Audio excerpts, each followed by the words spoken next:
Hey, running friends. Welcome to the Wrinkled Runner podcast. I'm Sherry, the Wrinkled Runner.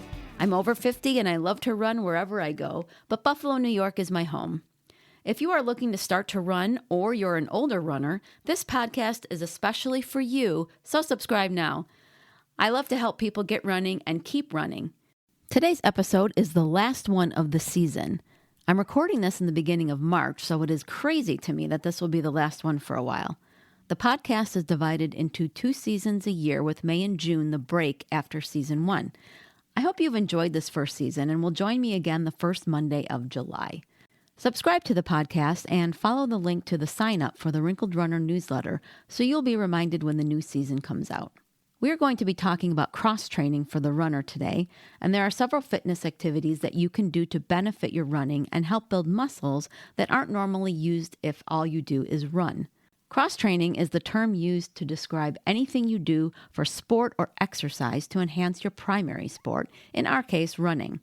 When I strength train with dumbbells, I'm trying to build muscle to help my body keep on running. When I play tennis, I'm doing it because I love to play tennis, not because I'm trying to improve my runs. In fact, some will tell you that tennis is actually not great for runners because of the side-to-side motion required, but I love to play even though I'm terrible at it, so I'm going to keep on going.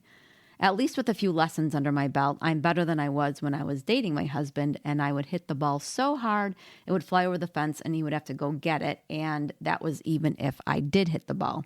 When I first started running 14 years ago, it was only one of the things I did to try and become active. I didn't love it. It wasn't a sport for me. It was a tool to burn calories, since at the time I was trying to lose about 35 or 40 pounds.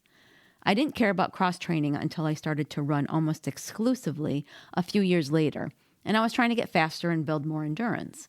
Joining a gym was my first foray into trying to do things other than running that would help make me a better runner. Using the same muscles over and over will certainly strengthen them, but the ones you aren't using will still be weak. Cross-training works those muscles, and strengthening them will give stability to the ones you are using for the run.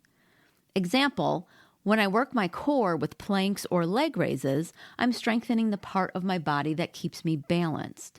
Being balanced is pretty important when running. Even though I'm not a big fan of strength training or super consistent, I have been back in a bit of a groove lately. Cross-training is also important because it gives you something you are capable in if you have an injury that won't allow you to run. When I had plantar fasciitis, it got to the point running wasn't an option for a while.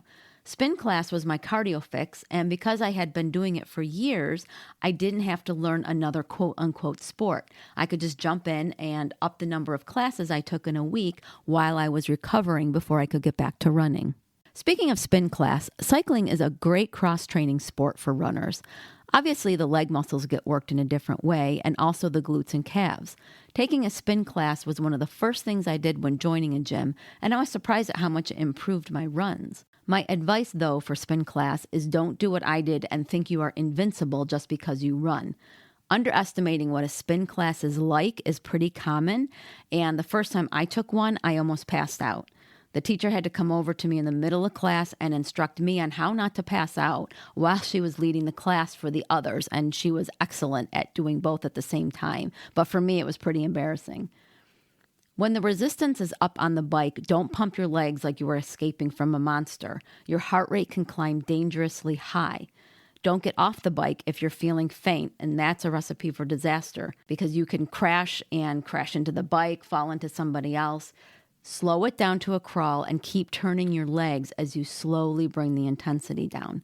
My problem actually came when the resistance was almost zero, but I was still pumping my legs as fast as I could.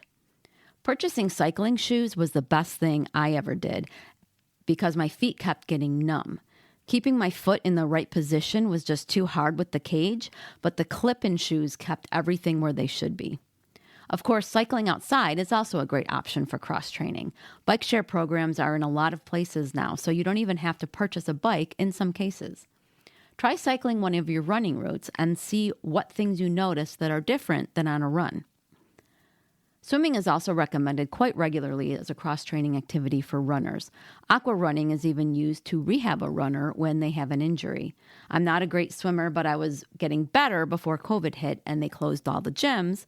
Now we live in a different area of the city, so we aren't renewing that membership. But if you have access to a pool, you can definitely benefit your running by swimming.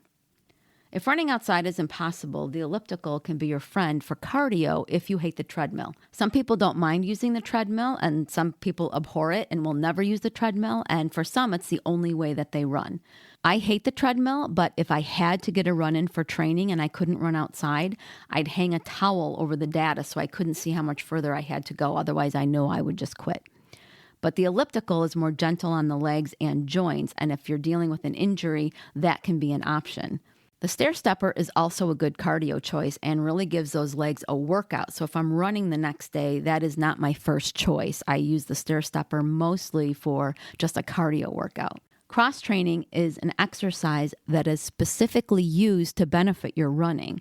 So if it's consistently making it harder to run the next day, maybe move that particular exercise to a day when you don't have a harder long run the next day.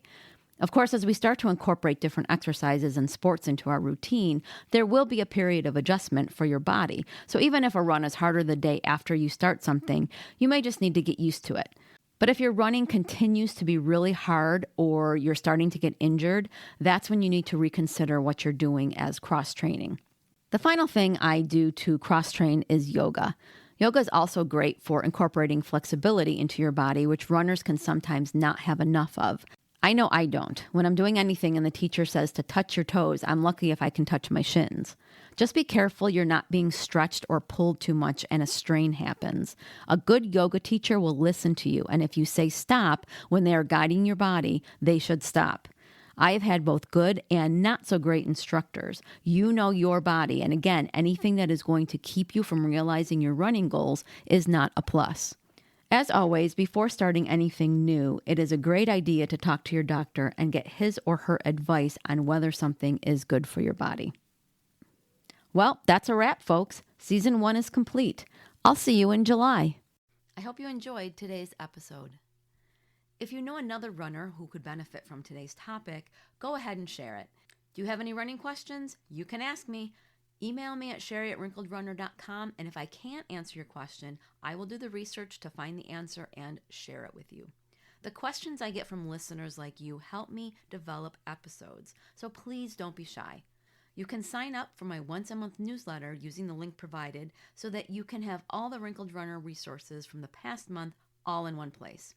I also have opened up my virtual coaching in addition to coaching one-on-one with those in the Buffalo, New York area.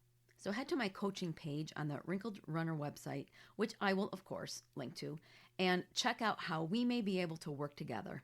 Until next Monday, thanks for listening, and I'll see you on the run.